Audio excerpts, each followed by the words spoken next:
What's good, football fans? Back at you once again with another video. And today I wanted to hop on and talk about the week 1 matchups and games as they are heading our direction faster than we even realize. Now, before I get into things, I want to point out my friends over at mybookie.ag. These guys are ready to take care of your every betting need. Right now, they're geared up for week 1 and geared up to get back to winning season. And their winning season consists of you coming in, making your first deposit, and they match it dollar for dollar. But make sure you use the promo code NFL Fanzone when you do it. You know, this year has been a little tougher to be able to look at these games and be able to tell really what's going to happen, considering the fact that we haven't seen any preseason football and everything has been limited. You know how it is with these preseason rules and everything, with teams being able to show what they're doing in practice. Most of the times you can see some one-on-one ordeals, maybe some player drills, and that's about it.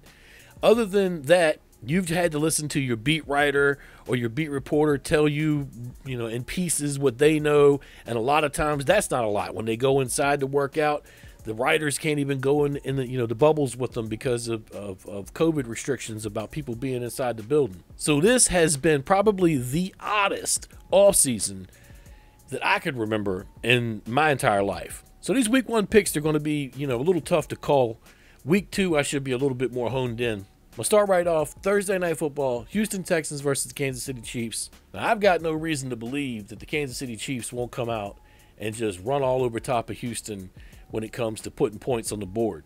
Now, the Texans are a really good team, and they have one of my favorite players in the league with Deshaun Watson, but they don't have DeAndre Hopkins anymore, and I'm wondering how that's really going to work out for them. I know they have Will Fuller. He's had some issues with injury and such, and I know that they have a decent defense, but I'm just not sure if it's enough to take on this Chiefs team. Just to be clear here, I'm not making my picks based on spread. I'm making my picks just on flat who's going to win, in my opinion. Week 1, Texans versus Chiefs, I'm taking the Chiefs. I might look at this differently if I was betting on the spread. The next game I'm going to look at is going to be the Miami Dolphins versus New England Patriots. The Patriots are missing out on a lot of players this year because of COVID, and they lost Tom Brady in free agency. They added Cam Newton. So there's, intangibles, both ways when it comes to keeping and losing players. And Miami, in my opinion, did nothing but get better. That said, I'm picking the Patriots. The next game I'm going to look at is going to be between the Cleveland Browns and the Baltimore Ravens. And I'm going to be honest and say that I think Cleveland's going to be much improved this season. That said, I believe the Ravens are going to be right back to where they were last year. I'm picking Baltimore in this one, but I believe it'll be a close game. The next game is going to be the New York Jets versus the Buffalo Bills. And, I feel like this is the year that Buffalo makes that next move towards something better than what they've seen the last 20 years or however long it's been. New England's reign of terror, in my opinion, has a good chance of coming to an end in the AFC East this year, and Buffalo would be that team to do it. Now, in this particular game here, I don't really know what to expect out of the Jets. I really don't. I haven't seen a whole lot as pertains to what's going on with their team, but knowing what I know about what the Bills are doing and what they're going to do, I'm picking Buffalo in this game. The next game is going to be between the Las Vegas Raiders and the Carolina Panthers. I believe the Raiders are trending upward. I know they garner a lot of haters along the way, but the Raiders are a team that's getting better and better each year since Gruden got there. And the Panthers, I believe, are in the first year of a massive rebuild. They may actually pick first in next year's draft. I don't fully know what's going to happen with that yet. We all know they got a new coach there, a new owner, new GM, new whole entire front office, new coaching staff.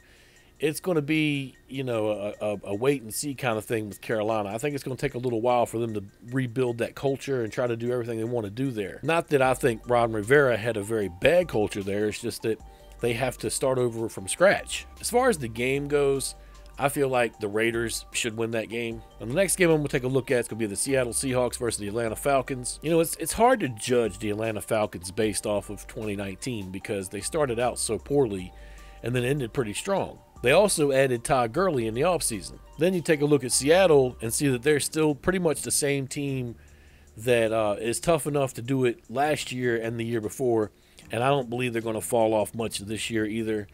I like continuity with a team like that, and Russell Wilson continues to be one of the best players in the league. You could make an argument that he is the top overall quarterback. I know a lot of people would argue that Patrick Mahomes and Lamar Jackson have their place as well. Now, this game's being played in Atlanta, which gives them a little bit of a home field advantage, but I'm going to pick the Seahawks. I think they're just going to be a little bit tougher in this game. I think Russell Wilson's going to have a pretty good game in this one. The next game's going to be between the Philadelphia Eagles and the Washington football team. And, you know, talking about any team in the NFL who has had change to their team in this offseason, you can't go without mentioning the Washington football team, who obviously just a few months ago was still being called the Washington Redskins. Now flip forward a couple months ahead and, you know, completely new coaching staff, completely new front office, completely new team president. Team name is withstanding. They don't even have one yet. In my opinion, the best defensive line in football. Once we maybe see a little bit more with the linebackers they have, you might even be able to slide it back and say the best front seven. We're going to have to go ahead and hold back on that one, though, because you don't know how good those linebackers are quite yet. They're making the switch from the 3-4 to the 4-3. Be interesting to see which direction that heads in. Whereas the Eagles are kind of like the mainstay in this division. Like, you know, they continue to do well year in and year out. And it's because they have a tough defensive line and a good quarterback, albeit one who continues to get hurt. I really thought he had his stuff together to be able to make a run last year, and then he got hurt in the playoffs, something that was not his fault. And Washington, of course, has Dwayne Haskins, who I believe is trying to grab the reins and run with them this year. I think this is going to be a tighter game than the 6-point spread says. I actually think that Washington could pull out an upset victory here in Week 1. If someone were to ask me which direction I head in this one, this would be a pick'em game. This would be it could go either way. But based on Philadelphia's issues with injuries on their offensive line and with Washington having their number one strength being the defensive line, I have a feeling that this is going to be a battle in those trenches that Washington might actually be able to pull out. The real question mark is going to come down to, can Philadelphia beat Washington up front and be able to get at their quarterback? If that happens, it's going to be a low-scoring game, and I have no clue who's going to win. I'm picking Washington. The next game we'll talk about is the Chicago Bears versus the Detroit Lions. I'm not really certain if anybody knows what to expect out of Chicago this year. They have had a quarterback competition going on up there. Mitchell Trubisky won it. Now they get to play a Lions team that, in my opinion, is underrated and has Matt Stafford coming back from an injury where he was actually having a really good year before he got hurt. Week 1, I'm picking the Lions in this game. Now, the next game is between the Indianapolis Colts and the Jacksonville Jaguars. You know, I actually sat back today and was looking at predictions for the year, and I honestly am not sure if Jacksonville really wants to win any games this year. You know, there's a little bit of an argument that could be made with the moves that they have made that states that they don't really want to win any games this year. And then you look at this game where Phillip Rivers is going to be playing his first game with the Indianapolis Colts. And they do have weapons. T.Y. Hilton, Paris Campbell, and the Jaguars, I don't even know who they really have at running back at this point. I'm honestly behind on what the Jacksonville Jaguars are bringing to the table this year. If I had to pick on who I thought might pick number 1 in next year's draft, it might actually be Jacksonville at this point. I'm picking the Colts in this game. Now, the next game is between the Green Bay Packers and the Minnesota Vikings. This might actually be the game of the week. Playing in Minnesota, you know, they've added a couple players this offseason to that already tough defense. You know, Kirk Cousins is back for another year. Green Bay's got Aaron Rodgers in the saddle over there with a second-year head coach and a team that won a lot of football games last year but then ran out of steam in the playoffs. This is definitely one of those games that everybody should watch if it's on in your area. I'm going to pick the Packers in this one. Now, the next game is between the Los Angeles Chargers and the Cincinnati Bengals. I'm honestly expecting the Bengals to stumble out of the gate a little bit. They got a rookie quarterback, a lot of young guys on that team. A.J. Green coming back from injury. On the other side of the ball, the Chargers have Tyrod Taylor at quarterback. I feel like that team is upbeat at this point right now. Like, they want to try to prove something. They had a good defense last year. I think they could very easily turn into a great defense. I think the question with that team is going to come back to, can Tyrod Taylor lead a team and be a number 1 quarterback? Can he put the type of games together to win big games for them and to be able to take a hold of the AFC West? That's not the easiest thing in the world to do. In this game, though, I'm picking the Chargers. Now, the next game is going to be between the Arizona Cardinals and the San Francisco 49ers. I believe the Cardinals are going to be a better team than just about anybody out there probably believes right now. But I believe that they're going to get better as the season goes on, meaning by midway, they might actually have a chance of winning a game like this against the 49ers. Now, anytime the Cardinals play the 49ers, they're going to give them a game. I believe they won like 3 or 4 straight not too long ago against the Cardinals. They are an interdivisional rival. They can't stand each other's guts. And Kyler Murray is amazing. He's like a little magician with the way he runs around the field and everything. But the 49ers are bigger and stronger, and I believe the better team. And I believe they'll win this game right here. So I'm picking the 49ers. I want to point out again that I am not using the spread system here. That even though the spreads are up on the screen, I'm not picking using the spread. Next game is going to be between the Tampa Bay Buccaneers and the New Orleans Saints. This is Drew Brees versus Tom Brady inside of the NFC South for the first time. Old man versus old man. We're going to see which one does better with which team. Now, obviously, the Saints have more chemistry with Brees over there, and maybe the overall better player with Michael Thomas, whereas the Bucs have a collection of vets and players that should be able to really put some numbers on the board this year. We're going to see how good that team actually is right out the gate against the Saints. I'm picking New Orleans. The next game up is the Dallas Cowboys versus the Los Angeles Rams. I have a feeling this is going to be a really good game right here. It's being played in L.A.